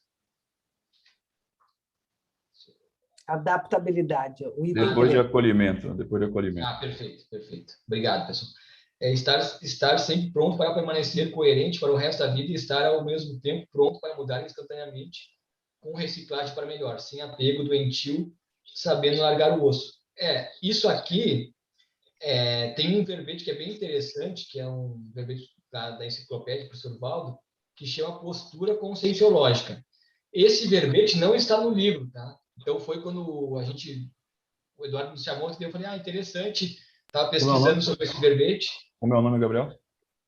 Postura conscienciológica, né? Que ele fala assim, que é o jeito avançado de ser explicitado pela autovivência exemplar dos princípios da conscienciologia, aplicando a cosmoeticologia, a evoluciologia, a teaticologia e a verbaciologia. Aí ele lista 20 posturas, né, para a pessoa refletir, posturas com relação do ponto de vista da manifestação do conscienciólogo, né? Então, aqui, né, estar sempre pronto para permanecer coerente para o resto da vida e estar, ao mesmo tempo, pronto para mudar instantaneamente com reciclagem para melhor, sem apego doentio, sabendo largar o osso. Então, o que eu vejo, assim, tem a ver com esse código pessoal de cosmoética, né, que é você estar coerente dentro do teu nível evolutivo para o resto da vida. Então, é aquele negócio, não tirar férias. Então agora eu fui para viajar, então agora eu posso esquecer que eu estudo a conscienciologia, que eu sou voluntário, que eu atuo de maneira assistencial, então eu posso tirar umas férias disso daí. Então eu vou fazer coisas que são incoerentes com a minha manifestação, que já estão no passado lá, né? Ou são coerentes dentro da patologia do momento, beleza? Mas esse contexto, a pessoa não ter, digamos assim, ela conseguir ter a manifestação dela coerente e clara em todos os momentos. Ela conseguir não... Que até a gente coloca, tem uma frase no livro que a gente fala além dos muros da CCCI, né? Então, assim, não é só no curso aqui que eu vou fazer, então, então aqui eu vou ser um cara assistencial, mas no meu dia a dia eu não sou. Então, a questão de ser coerente com o resto da vida é isso aí, no teu dia a dia, você levar essa condição da interassistencialidade para o teu dia a dia. Também sem melindres. Entender que, às vezes, vai pisar na bola mesmo, mas daí volta a questão do auto-emperdoamento, e saber largar o osso, né? Que tem, mais uma vez, com relação com a condição que a gente falou do poder. Às vezes, a pessoa está tão ficcionada no poder temporal que ela tem dificuldade de abrir mão de determinadas posições. Então, isso daí é abrir mão. Às vezes, ela tem dificuldade de uma condição que passaram-se já mais de 10 anos e alguém falou isso para ela, e ela não, alguma coisa para ela, ela não consegue interagir mais com essa pessoa. Porque o impacto foi tão grande, porque a pessoa falou que ela não consegue. Então, tem a ver com isso daí, né? Essa postura, essa coerência em todos os contingenciamentos da vida. Então, assim, se a gente fala, por exemplo, né? Que postura... Aí vocês podem ampliar, pessoal, podem perguntar aí ou trazer outros pontos, né? Que postura vocês acham que seria coerente ou não com o momento da pessoa? Aí ela que vai ter que responder. Agora, existe alguma coisa que você, na interação de voluntariado, por exemplo, você quer esconder? Alguma coisa que você faz às escondidas? Então, já começa a ver que tem alguma incoerência ali. Isso que a gente quis trazer, essa reflexão. Porque isso tudo vai te dar mais força e automaticamente mais autoconfiança parapsíquica. Né? Não sei se ficou claro. Eu achei interessante a questão do pronto para mudar instantaneamente com reciclagem para melhor. Então, eu achei importante, quer dizer, vem com a coerência, mas aí sentiu que tem que mudar, né? Bora fazer a reciclagem da vez. Achei muito importante isso. Obrigada. Tem uma técnica legal para isso, que é a técnica do autodesassédio imediato. Então, viu que está assediado, por que eu vou ficar ainda mantendo aquele assédio? E aí cada um pode desenvolver essa técnica de promover esse autodesassédio imediato. Então, assim, e sabe fazer o corte com o assédio dentro do processo. Isso daí eu vejo que é bem importante para a pessoa conseguir mudar, assim, e abrir, e largar o osso, né? Assim, largar o osso do assédio, né? Que até a gente falou já várias vezes, não sei se até no livro a gente coloca, que como que o pessoal pega... Falar rapidamente, porque quem já escutou, eu peço desculpa. Assim, como que pegam os macacos na Indonésia? Deixa uma laranja em volta de uma abóbora, o macaco vai lá, pega a laranja, só que quando ele vai puxar, ele não consegue tirar, porque não passa a mão dele e a laranja junto. Então, ele tem que, para soltar e não ser preso, ele tem que largar a mão, largar a laranja e tirar a mão. Só que como ele não quer fazer isso, ele fica lá dentro desse contexto. E com assédio é a mesma coisa. A pessoa não quer abrir mão e não quer largar o osso, ela fica ainda de mão dada com assédio, e só que daí o tempo passa e ela perdeu o tempo. Eduardo? Gabriel, e sim, eu só estava lembrando, a Gláucia falou lá da Pensato, né, do Valdo de permanecer coerente. Eu estava lembrando que a professora Neide Lázaro falou aqui algum tempo atrás sobre coerência. Ela teve um megacon sobre esse tema, coerência. E eu estava lembrando também uma outra coisa do professor Valdo, que ele falava que uma coisa que mina a autoconfiança da pessoa justamente são as posturas anticosmoéticas e a autocorrupção. É como se fosse o cavalo de Troia que entra dentro do micro-universo. E é lá que os assediadores fazem, vamos dizer assim, né? Invadem o micro-universo da pessoa, pela autocorrupção. E ele falou assim, uma pergunta que fizeram para ele assim, o que mina a força presencial da pessoa? Por exemplo, a pessoa quer desenvolver a força presencial. O que prejudica? Ele falou assim, justamente são as autocorrupções. Aquilo que só você sabe que você fez errado. Ninguém mais. Esse é o ponto que te enfraquece, é seu calcanhar de Aquiles, sua criptonita, tem vários nomes para isso, né? Então, veja assim, a coerência tem a ver, no fundo, com a base também, né, Gabriel? Não sei se você concorda, está num dos pilares da autoconfiança. Não, em cima do lance, muito bom, muito bacana isso aí, da questão da coerência. E aí tem aquele contexto, né, de você, por exemplo, assim, uma coisa que me ajudou muito, e acho que todo mundo, tem várias pessoas aí também que são docentes, tudo, né, foi dar aula de conscienciologia.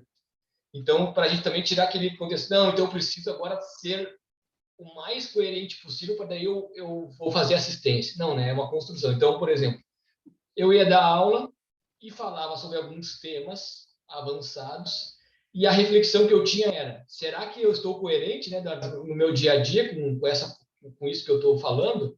E aí vinha o contexto de você, então, refletir no teu dia a dia sobre aquilo que eu estava falando. Por outro lado, também tem que ter uma desdramatização, que é aquilo que a técnica do professor Walter falava, que quando o assediador chegava e apontava algum ponto, ele falava: não, mas eu tenho mais isso, mais aquilo, mais aquele outro que você não falou. Também tem que ter uma desdramatização com relação a isso, sem ficar, né, jogar para baixo do tapete, mas sem ficar nesse contexto em que a pessoa ficar enfraquecida com relação... Bom, entendi, pisei, ó, enfiei o pé na jaca. Aí até tem meu pai, né, quando eu comecei a estudar Conscienciologia, e aí a gente, jovem, né, fazia uma coisa errada, ele fala assim: ah, então é isso que aprende lá na Conscienciologia, no IPC. Aí eu falava: imagina se eu não estivesse estudando, né? Então, assim, tem que ter também esse contexto de desdramatizar, mas não pode deixar essas autocorrupções ganharem força, porque isso realmente, né, acho que enfraquece mesmo. Então, olhar de maneira cirúrgica lá. Tem até uma técnica que eu acho bem bacana, que é a técnica lá da cirurgia pensênica, que o professor Valdo falava muito sobre isso. E até o Nário Takimoto, consciência terapeuta, ele tem um artigo, que é de 2006, que ele fala a técnica da cirurgia pensênica, que ele traz, né, que o que não presta tem que ser extirpado, aquele contexto que o professor Valdo fala muito, mas ele traz, eu acho que é bem didático esse artigo dele, que acho que é sobre autoconsciência. Se vocês colocarem lá artigo, Nário Takimoto, vocês vão ver, de 2006, e é muito bacana, porque essa técnica da cirurgia pensênica é você chegar num ponto de você falar o seguinte: olha, eu não me permito mais tal, ou sei lá, vamos supor, a pessoa fala palavrão, ou ela fala, que a gente está falando da ironia. Eu não me permito mais ser irônico, por exemplo. Então ela corta, ela extirpa aquele contexto. No medo, né, se a gente for pensar: não, mas como que eu vou fazer? Não me permito mais sentir medo, mas a interação com consciência. Então, eu não me permito mais sucumbir ao medo, por exemplo. Então a pessoa, ela faz isso. No livro a gente coloca, no livro tem a citação, tá, do artigo, agora eu lembrei. E ela dá esse corte nessas autocorrupções que você trouxe, Eduardo. Então acho que é em cima do lance mesmo. A pessoa entender esse calcanhar aí de Aquiles e cortar, né? Se é ali que ela vai enfraquecer, não permite mais enfraquecer por ali. E eu estava pensando também o seguinte, um exemplo que você deu aí, que uma forma de você adquirir isso é a docência, né? Na docência você está toda hora lidando com problemas, com medos, com desafios e está se esperando. Então, mas uma coisa da docência que eu vejo é o seguinte, e eu vou até dar o meu caso aqui. Eu fico muito seguro para dar aula, até hoje já fiquei muito mais, na época nem conseguia nem fazer pergunta na tertúlia. E uma coisa que me ajudou demais e me ajuda é quando eu me preparo bem para aquilo, né? Então, vamos dizer assim, a falta de confiança que eu sinto, que me leva a ter medo, que me leva a ficar inseguro, decorre de uma origem que às vezes é real, né? Nem tudo é imaginário, né? Às vezes realmente eu não, vamos supor, não estou preparado e aquilo eu sei no meu íntimo que é um ponto fraco meu. Esse ponto fraco que eu sei, ninguém precisa dizer, aquilo me dá insegurança na hora. Então, se eu supro e se eu, por exemplo, estudo, preparo bem a aula que eu vou dar, né, realmente sei que eu fiz o que eu pude, né, no máximo que eu pude, eu vou confiante para dar aquela aula. Então, eu estou pensando como é que isso funciona, Gabriel, dentro da autoconfiança parapsíquica. O que a gente pode fazer de real, né, para suprir essas lacunas que às vezes são as fontes da nossa falta de confiança? Então, vamos supor, você falou, tenho medo de... um exemplo que você deu lá, eu tenho receio de ver com CX. E aí, por que o receio, né? É a falta, talvez, de saber o que vai fazer, de como se proteger, de como lidar. Então, eu estou perguntando se a gente pode levar isso para o lado da autoconfiança parapsíquica e ver o que falta a gente dominar para ter autoconfiança parapsíquica. Muito bom. Aí tem esse negócio, né, que você falou da pessoa estar bem preparada, ter o conhecimento, que nem a docência, por exemplo. Então, eu vou lá fazer extrapolando para a questão da docência, eu vou lá fazer um desassédio. Então, eu tenho conhecimento teórico de como que funciona aquilo. Talvez de outras vezes a gente possa ter vivenciado, beleza. Mas de maneira prática, talvez eu não tenha ainda muito. Então, talvez, que nem você falou, como eu era no passado, como eu sou hoje, é diferente. Então, a experiência também ela vai te deixando mais autoconfiante. Você vai tendo essa autoconfiança de fazer, de se colocar em novos desafios. Mas nesse exemplo da docência, Eduardo, por exemplo, então tem a questão de você estar bem preparado com o conteúdo, e outra é você estar bem preparado com um público extrafísico que vai...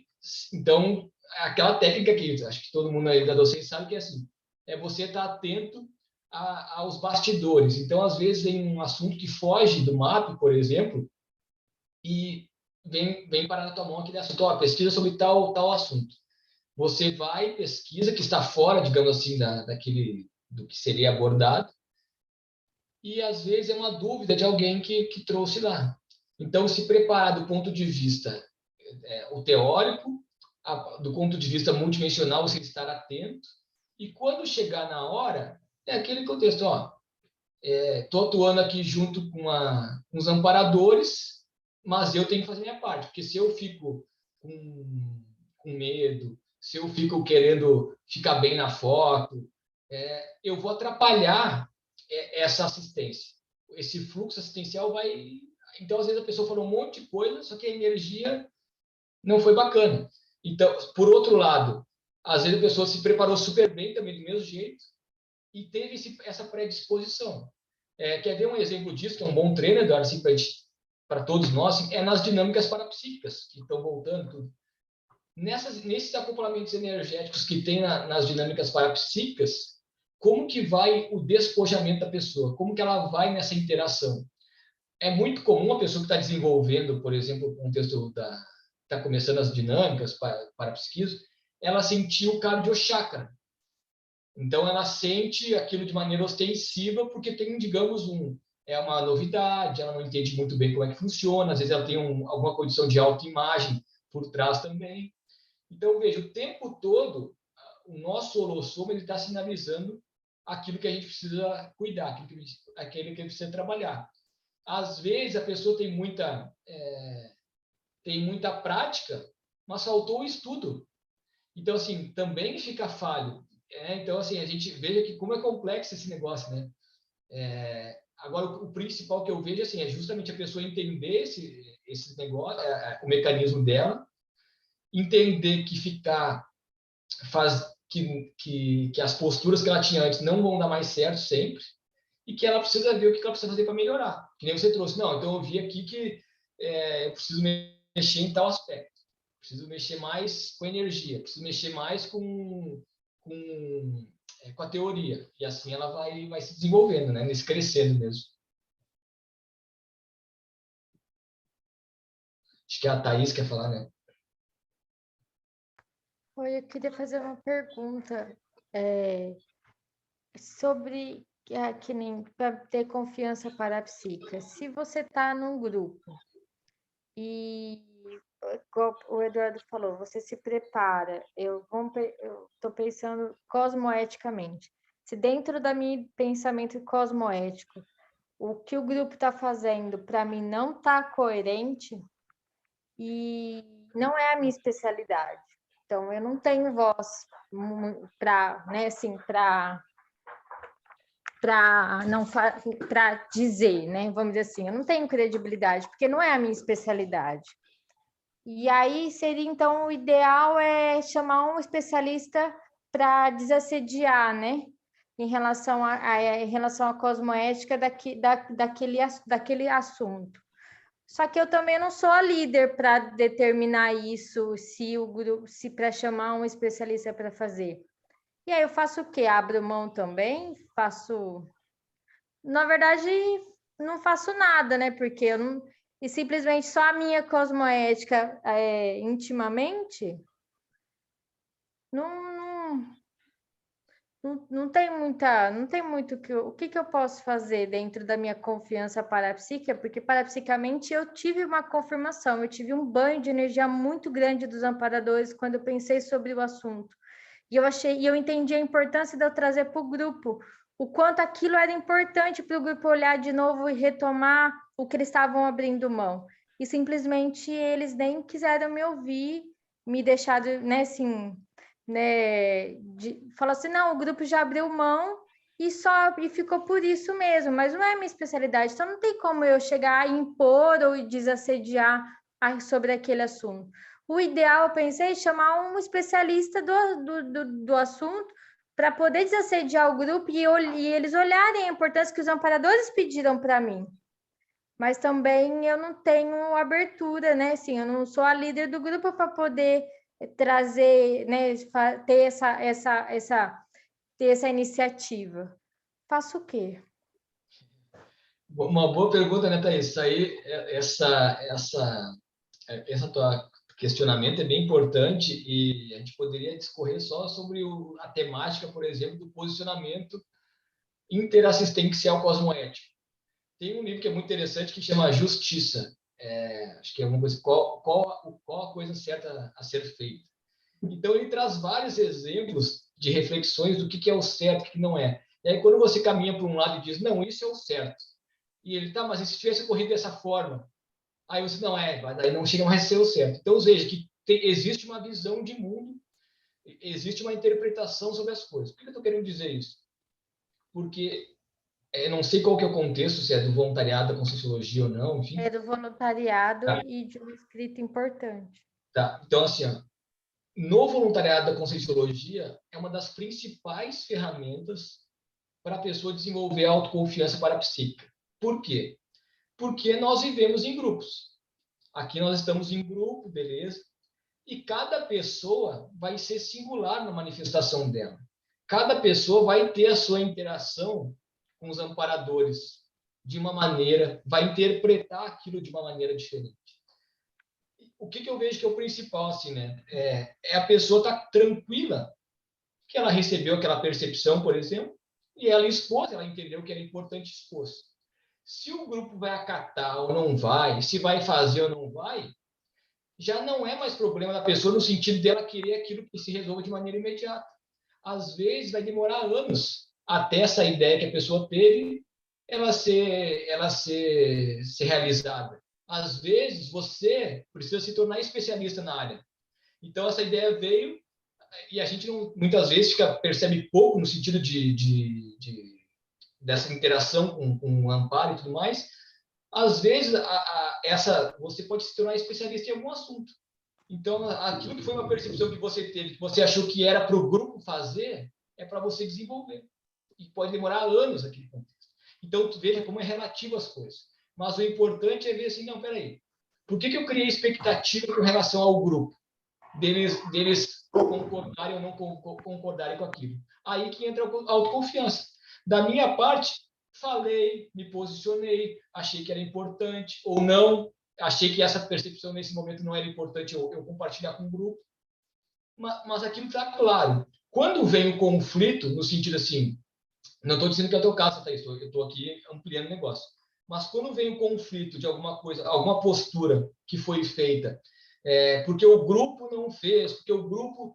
Aí que a pessoa precisa entender, mas por que eu criei essa expectativa? O que eu preciso trabalhar em mim para eu conseguir lidar melhor com essa situação? Porque o grupo vai ter a limitação dele, assim como a gente tem a nossa. Então, o voluntariado é uma ferramenta muito bacana. Porque, assim, vamos supor, sozinho a gente consegue ir até mais rápido em alguns contextos. Mas em grupo a gente vai mais longe. Então, a gente conseguir conciliar, de ir caminhando junto com o grupo, e passo a passo, construindo as coisas, isso não tem preço.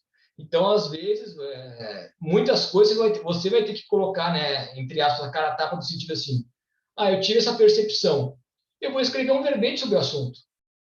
Não quer dizer que eu preciso, que o grupo precisa fazer eu vou escrever um verbete sobre a temática, vou propor, vou escrever um artigo, e aí, com o tempo, você vai ver as repercussões disso daí, entendeu? Mas aí é que tá. utilizar o binômio admiração e discordância, não sei se você conhece esse termo aí, Thaís, do binômio. Isso daí é profilaxia. Profilaxia para quê? Para a pessoa não entrar no contexto de mini-dissidência, por exemplo. Então o grupo não me acolheu, eu vou sair fora. Porque não... Não, peraí. Então você entende que usar, por exemplo, binômio de admiração e discordância é um posicionamento? Você ir na ideia, por exemplo. Eu não concordo eles terem dado contra nisso. Mas eu não deixo de continuar gostando deles e admirando e tudo mais, porque tem coisas boas no grupo. Agora, nesse ponto, ficou a desejar. Mas faz parte. Isso que é bacana. Eu não sei se você quer complementar ou alguém mais gostaria de falar em cima disso, mas para mim, o voluntariado conscienciológico é uma ferramenta muito bacana para desenvolver a autoconfiança parapsíquica. Não é nem em relação a mim, é em relação à importância daquilo, sabe? Que foi aberto mão do grupo e eu, sim, claramente, intrafisicamente, os amparadores me mostraram que era importante retomar aquele assunto e conversar. E aí eu trouxe essa para vocês falar um pouco sobre isso, porque eu acho que converge a confiança parapsíquica, a especialidade e o desassédio. Porque para você tem uma, como o Eduardo falou, você se prepara bem, quando você é especialista naquilo, você consegue ter um rapport maior com os amparadores, né? E aí você tem uma confiança maior parapsíquica e automaticamente você consegue fazer um desassédio a maior, né? Então, isso que eu percebi que faltou da minha parte para mim fazer esse desassédio a maior, eu ser especialista, né, e do assunto, para mim poder ter maior autoconfiança mesmo, né, e ter bagagem, a sustentação energética para o desassédio acontecer. E é o que você falou, talvez pode ser importante para mim agora primeiro, para depois eu passar para o grupo. Bem bacana isso que você trouxe. Faz sentido. Bem bacana isso que você trouxe, Thaís. E para a gente, digamos assim, se tornar especialista em desassédio, a primeira coisa que a gente precisa, claro, dentre vários que está falando, é a pessoa entender de não ter expectativa. Então, por exemplo, de estudar, por exemplo, lá o verbete do Sorval do assistência inegóica, né? Assistência em retorno. Que eu vou fazer assistência e muitas vezes aquela pessoa que eu mais ajudei é aquela primeira a me puxar o tapete, jogar pedrada nas costas, né? Estou exagerando aqui. Então, isso vai fazer parte desse negócio. Quer ver um outro exemplo, assim, que estamos chegando no final, que assim, pensa no quanto que os amparadores, lá no caso do Swedenborg, não sei se você sabe lá do Emanuel Swedenborg, que era um grande erudito da época, e era o que tinha afinidade para poder colocar ideias de ponta. E aí os amparadores, né, se manifestaram lá, colocaram essas ideias, só que a interpretação que ele teve descambou para o lado do misticismo, da religião e tudo mais. Então, pensa, olha só, na cabeça dos amparadores, aquilo lá seria alto nível, que ia mudar de patamar aquela mesologia, o holopensene e tudo mais. Então, tinha uma grande chance de ajudar para caramba aquilo. Só que não foi possível. Eles talvez tiveram que esperar mais, sei lá, 200, 300 anos para construir aquelas ideias que tinham sido tentado incutir com o Swedenborg, e o cara não deu certo no negócio todo. Pensa como que eles tiveram que trabalhar nessa condição da expectativa, de entender que esse fluxo que a gente vive, nesse fluxo cósmico, faz parte disso daí. Às vezes, uma ideia que você teve é para a próxima vida, e ok. E o que a gente pode fazer agora, entendeu? Então, assim, é bem interessante ver a questão da expectativa, que isso faz parte, né? Então, você falando aí, eu lembrei muito desse caso do Emanuel Swedenborg aí. Obrigada, eu não conheço, eu vou pesquisar. Pesquise depois, beleza, isso.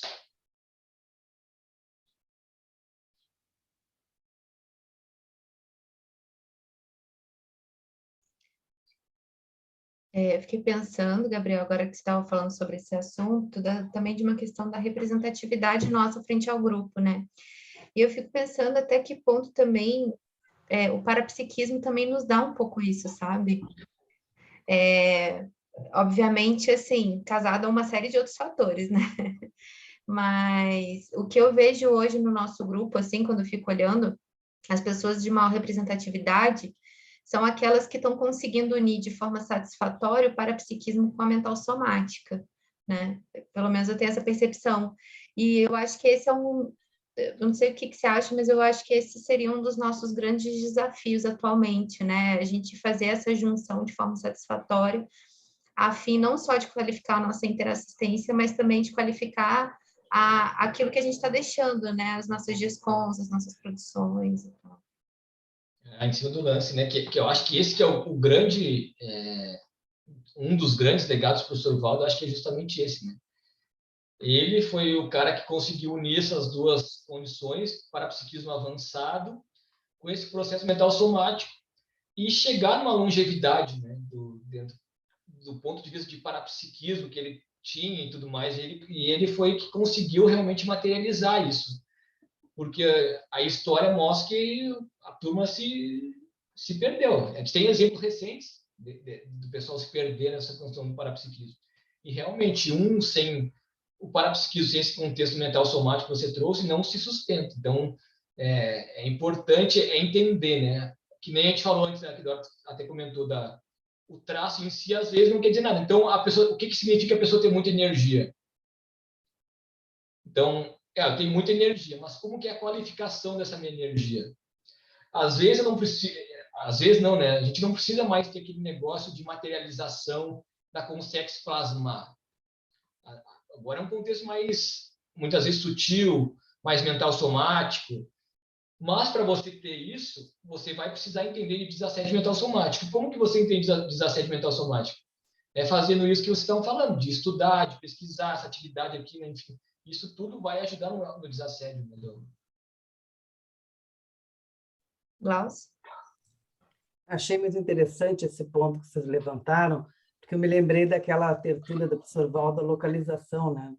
Onde ele fala que ele ficou 200 e poucos anos no extrafísico, e uma das coisas que ele fez lá foi conversar com os nossos pais, porque ele precisava reunir o grupo para implementar a Conscienciologia no planeta. Então, é uma coisa que vem sendo planejada há séculos, né? E a hora que ele consegue executar, a hora que ele consegue colocar em prática, e nós fazemos parte desse grupo. Nós estamos aqui produzindo ciência, aprendendo a trabalhar energia, aprendendo conceitos de ponta, como universalismo, cosmoética, enfim, dá para falar em todos os pilares aí da Conscienciologia.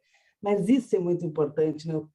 Quantos séculos vem sendo trabalhado para que isso aconteça? Não foi o professor Valdo que assumou aqui, com 8 anos ele já tinha não sei quantos livros e a generosidade dele já era tamanha que ele lia e dava os livros para os amigos. Não, ele vinha muitas vidas construindo isso, muitas vidas, e aproveitando a para-identidade dele como Zéfiro, né? Então, eu acho que essa visão que ele tinha do todo, vamos dizer assim, por isso que quando ele encontrava um de nós, ele dizia, você é minha amiga, você não sei quem é, ele não dava tudo, mas ele dava uma palhinha para a gente ficar ali fazendo o nosso trabalho, né?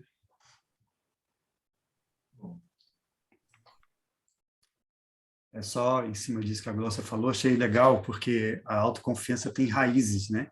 Muito profundas. Ela não nasce de uma hora para outra. E esse negócio da identidade extra, achei bem lembrado, viu, Glócia? Uma boa lembrança, né? Que quando você tem um trabalho assistencial, que ele já rendeu frutos, você já está naquela condição mais de doador, né? As pessoas, os assistidos já te reconhecem como um assistente que ajudou. Isso é que dá confiança. Às vezes vem de fora para dentro, né, Gabriel? Por mais paradoxal que seja, a gente fala sempre de autoconfiança, mas no caso da identidade extra é o caminho contrário. A autoconfiança vem daquilo que você fez e se reflete hoje em você, é um reflexo, que é o negócio da FEP. Né? Então, tem uma pensata aí, uma dessas que fala da FEP, né? Que a pessoa tem isso, na autoconfiança, ela fica superior até a FEP, né? Você usa a sua ficha evolutiva para te dar autoconfiança. Então, você vê que é um assunto que tem muitos emaranhados, né, para a gente estudar, né? Achei interessante que você falou que a autoconfiança tem raízes profundas. Achei bacana essa frase que você falou. E tem até um verbete, Eduardo, que vocês devem ter visto, que chama mini peça, né? E aí o pessoal falando sobre a mini peça, onde estaria na escala evolutiva e tal, o professor Val, tal. E ele falou, eu já deixei há muito tempo de olhar para a escala evolutiva, que você falou da FEP. O que eu fico atento é na FEP. Então, isso é bacana. A pessoa ela entender no contexto da FEP, né? Acho que isso aí faz uma diferença bem grande. Sim.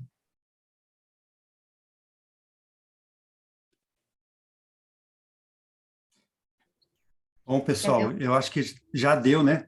O papo tá tão bom que você sabe que passou e eu nem olhei. Eu vi que tinha passado, por isso que até... Não, mas estava tudo, eu estava com várias perguntas aqui para fazer ainda, mas então tá ótimo. Muito bom. Bom, Gabriel, te agradeço demais, tá, pela nossa conversa, pelo elucidar. Eu queria que você falasse aí algumas últimas palavras para a gente. Eu quero agradecer a oportunidade, né, dessa interassistência. Acho que as reflexões que foram trazidas me ajudaram bastante também na ampliação da temática. E é isso aí, estamos juntos e contem com a gente. Vamos em frente. Ok, então a gente agradece muito o professor Gabriel e eu agradeço a todos também pelo debate produtivo de hoje. Uma ótima semana e até o sábado que vem.